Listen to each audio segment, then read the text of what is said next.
A bill passed in the South Carolina Senate would hold dealers accountable for fentanyl overdoses. State House reporter Caroline Yaffa tells us now the repercussions they could face. The Senate unanimously passed the fentanyl-induced homicide bill with no hesitation. All those in favor, please say aye. Any opposed? Ayes have it. The Senate bill would mean homicide charges could be filed against anyone who knowingly provides fentanyl, which leads to a death.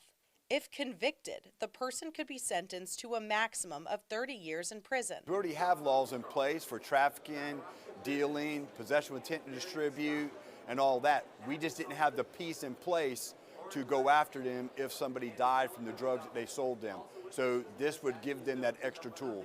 The bill passed in the Senate last session but never made it through the House.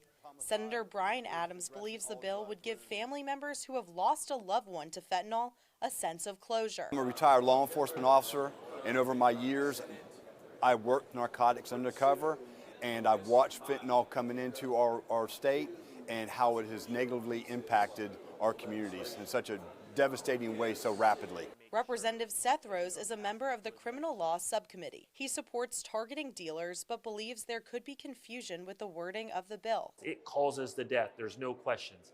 That needs to be addressed. And so I think the language needs to be tightened, and we need to actually focus and be very thoughtful on what we are trying to stop and punish. Rose says he will propose amendments when it comes before his committee. It needs to not encompass possession. And I think it also needs to be that there is an element where it must have been sold. There must be something exchanged for value. There is another bill in the Senate called the Drug-Induced Homicide Bill, which discusses all drugs. The bill has been put on hold in the Senate.